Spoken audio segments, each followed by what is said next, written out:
Halo, apa kabar anak-anakku semua? Sehatkah kalian hari ini? Ibu harap kalian dalam keadaan sehat, semangat dan tetap penuh sukacita. Hari ini kita akan ibadah online.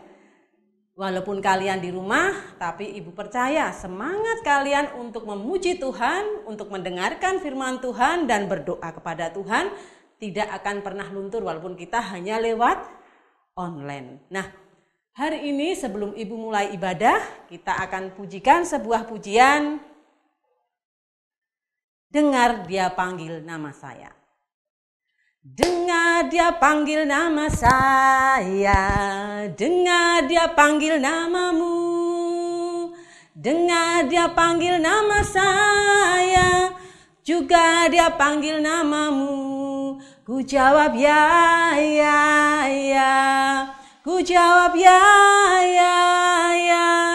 Ku jawab ya Tuhan, ku jawab ya Tuhan, ku jawab ya, ya, ya. Dengar dia panggil nama saya. Dengar dia panggil namamu.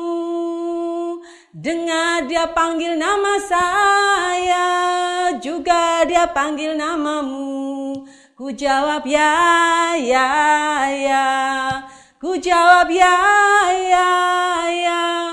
Ku jawab ya Tuhan, ku jawab ya Tuhan, ku jawab ya, ya, ya. Mari kita berdoa. Terima kasih Tuhan untuk kesempatan pada hari ini kami anak-anak-Mu bisa berkumpul untuk bersekolah minggu online. Walaupun kami di rumah, tapi kami percaya Tuhan berkat-Mu, hikmat-Mu ada dalam kehidupan kami. Terima kasih, berkatilah hari ini, sertai dari awal pertengahan hingga akhir ibadah kami hari ini. Di dalam nama Putra-Mu yang tunggal, Tuhan kami Yesus Kristus kami sudah berdoa. Haleluya, amin. Nah, hari ini ibu akan mulai dari sebuah cerita teman kita yang bernama Jojo. Siapa teman kita? Jojo.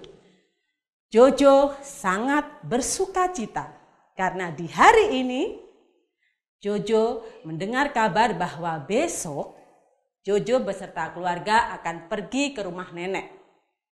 Nah, kira-kira kalau adik-adik mendengar kabar yang penuh sukacita, apa yang akan kalian pikirkan? Semalaman pasti nggak bisa tidur ya.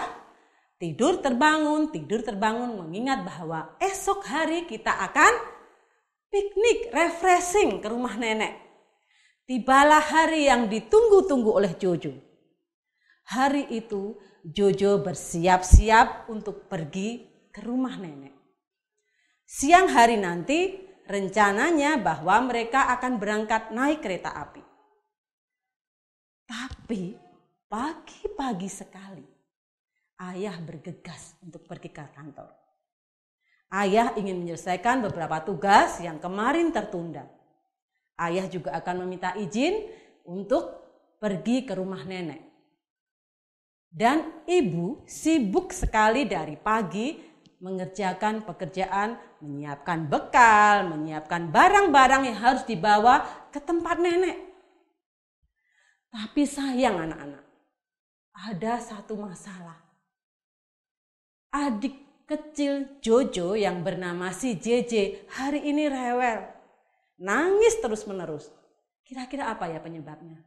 Ternyata dia sedang terkena influenza. Dia sedang pilek, dia sedang batuk, badannya sedikit demam. Hingga dia nggak mau turun dari gendongan ibunya.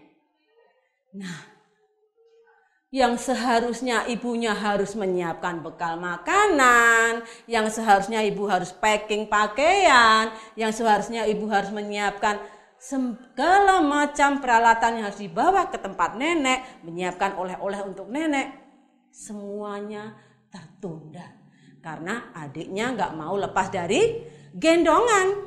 Nah, Jojo sedih melihat ibunya karena Jojo bisa memperkirakan kalau hari ini akan batal pergi ke rumah nenek kalau semua persiapannya tidak selesai.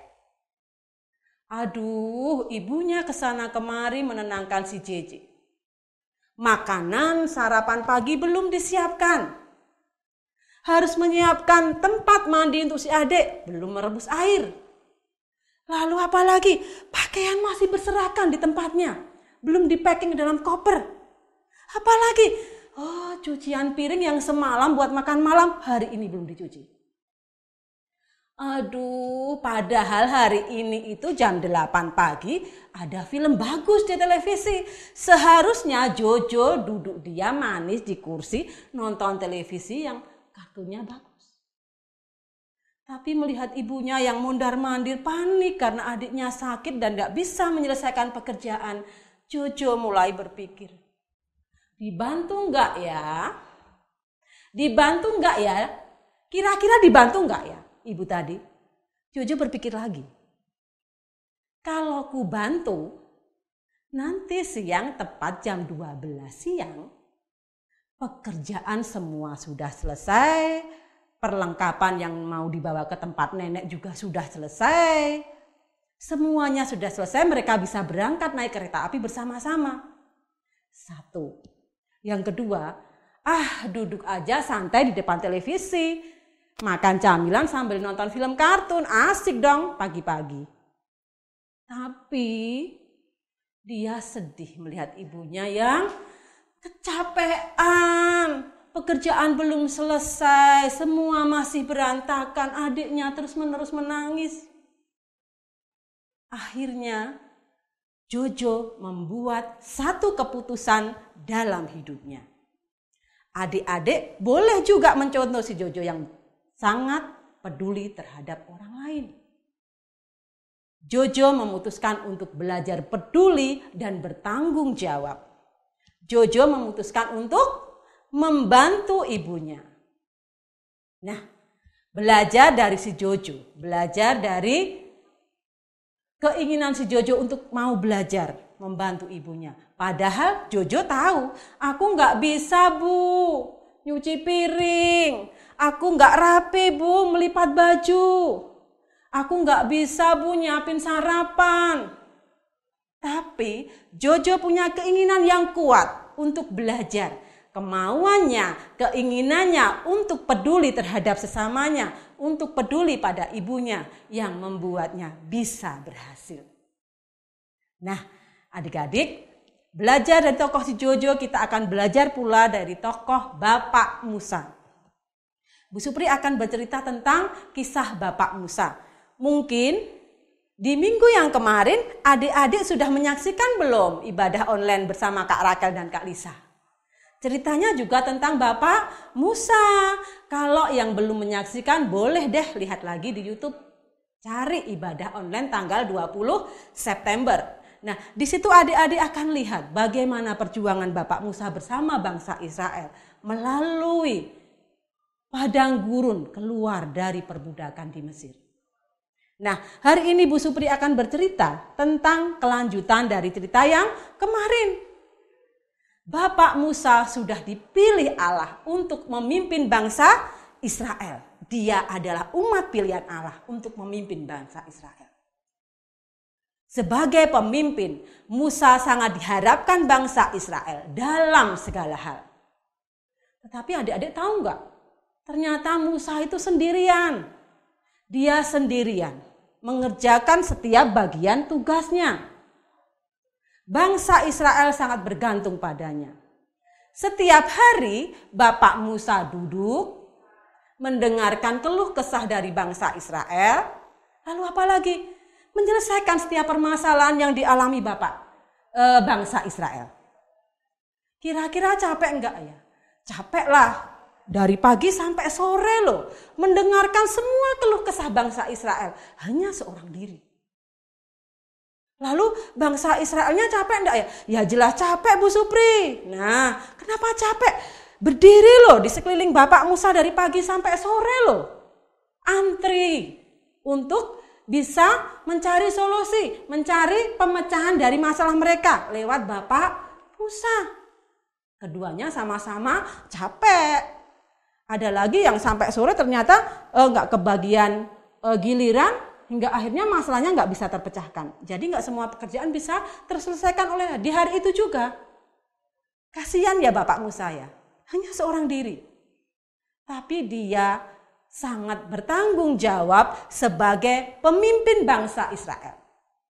Dia sangat peduli dengan bangsa Israel karena dia adalah umat pilihan Allah yang dipercaya untuk memimpin bangsa Israel.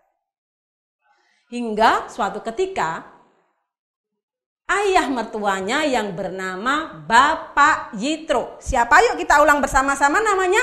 Bapak Yitro datang kepada Musa. Dia datang. Musa. Iya Pak, ada apa ya?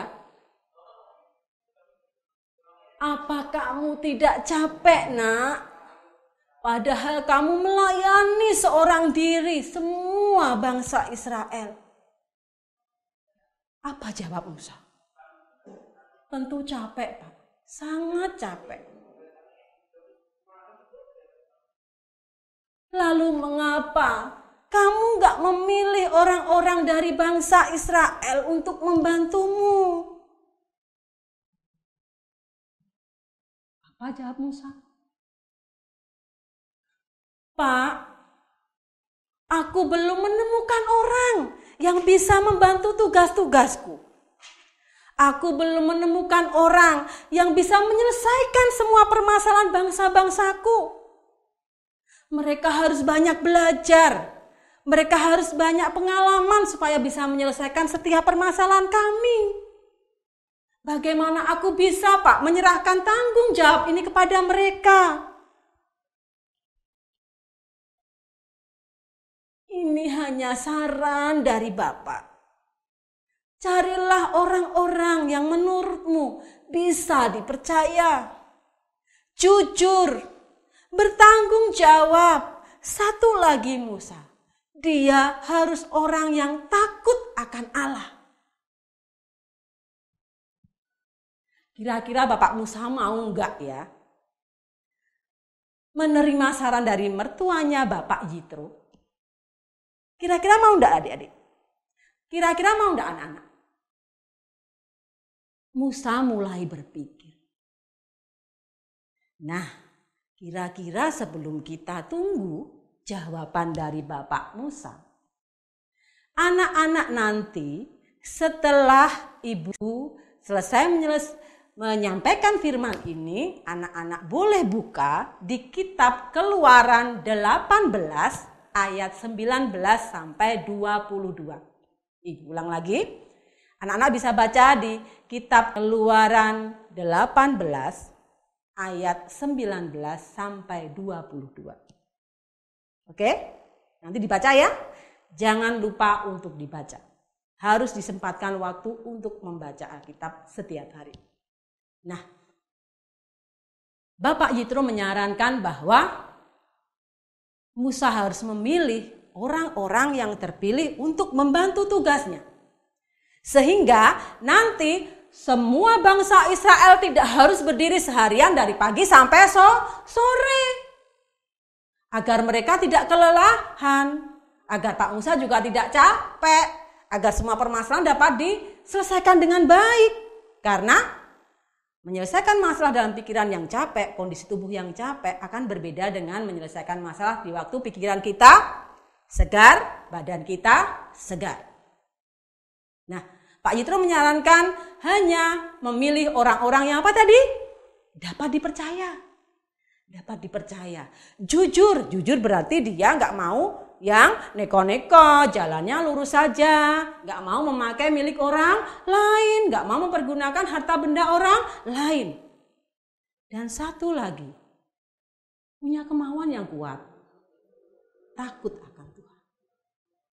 Di masa itu bangsa Israel memang belum bisa mengerjakan tugas-tugas yang berat. Mereka masih sangat sederhana karena baru keluar dari penjajahan, keluar dari perbudakan di tanah Mesir. Masih perlu banyak belajar. Dengan kemauan yang kuat, kemauan untuk belajar dan keuletan pasti bisa menyelesaikan masalah. Pasti bisa menyelesaikan tugas. Bapak Yitro menyarankan bahwa berikan saja tugas yang sederhana-sederhana dulu. Dibagi tugasnya, yang semula hanya Bapak Musa sendiri yang menyelesaikan, sekarang akan dibagi untuk beberapa orang untuk melayani semua bangsa Israel. Dibutuhkan orang yang mau dan punya kemauan yang kuat, yang punya kepedulian terhadap sesama, yang punya tanggung jawab untuk bisa mengemban tugas dari Allah. Adik-adik pun, anak-anak pun yang di sini bisa dipakai Allah untuk menjadi alat-alat Allah. Aku belum bisa berdoa, Bu. Aku belum bisa memimpin pujian, Bu. Oke, enggak apa-apa. Pakai bahasa yang sederhana dulu kalau kita berdoa. Belajar. Belajar dari hal yang paling kecil. Lama-kelamaan menjadi sebuah kebiasaan. Yang penting ada kemauan yang kuat, percaya diri, jujur, dan takut akan Tuhan. Nah, kira-kira setelah Bapak Musa memilih umat pilihan untuk membantunya menyelesaikan tugas, apa yang terjadi? Pasti lebih oke. Pasti semua bisa terselesaikan dengan baik. Karena adanya gotong royong. Satu, apa manfaat gotong royong? Pekerjaan cepat selesai. Yang semula harus antri dari pagi sampai sore bisa diselesaikan hanya dalam waktu yang sesingkat-singkatnya. Atau paling tidak sampai sore ngantrinya, enggak panjang ya sampai seperti ular, enggak. Apalagi setelah pekerjaan cepat selesai. Bebannya menjadi ringan karena dipikul bersama-sama, enggak terlalu capek. Apalagi yang bisa kita ambil dari gotong royong ini? Adanya persatuan dan kesatuan, betul. Semakin rukun, semakin kuat ikatan persaudaraannya. Walau bukan saudara tapi seperti saudara karena adanya gotong royong. Nah, kira-kira hari ini adalah temanya tentang kepedulian dan tanggung jawab. Ibu harap firman ini tidak hanya untuk didengar, tapi untuk dipraktekkan kesehari-hariannya. Apalagi, wah, hari ini aku mau bertekad, Bu. Setelah mendengar firman ini, aku mau bantu ibu. Bantu apa ya kira-kira? Kalau gosok pakaian belum bisa rapi, bantu angkat jemuran aja, Bu, supaya aku nggak kepanasan. Semua pekerjaan bisa diselesaikan dengan baik dan cepat. Bagus. Nggak cuma mendengarkan firman, tapi juga dipraktekkan dalam kehidupan kalian sehari-hari. Demikianlah firman Tuhan. Kiranya berkat Tuhan selalu menyertai kita. Kita pujikan sebelum kita akhiri ibadah hari ini dengan sebuah pujian. Tanganku kerja buat Tuhan. Nah, tanganku kerja buat Tuhan, karena semua yang kita lakukan untuk kemuliaan nama Tuhan. Mari kita mulai pujiannya. Yuk. Tanganku kerja buat Tuhan, mulutku puji namanya, kakiku berjalan cari jiwa, upahku besar di surga. Tanganku kerja buat Tuhan, mulutku puji namanya, kakiku berjalan cari jiwa, upahku besar di surga. Upahmu besar di mana, anak-anak? Besar di surga. Marilah kita berdoa. Terima kasih Tuhan untuk penyertaan-Mu pada ibadah online hari ini. Kiranya firman yang telah kami dengar menjadi berkat dalam kehidupan kami. Ampunilah segala dosa-dosa kami. Di dalam nama Putra-Mu yang tunggal, Tuhan kami Yesus Kristus, kami sudah berdoa dan mengucap syukur. Haleluya. Amin.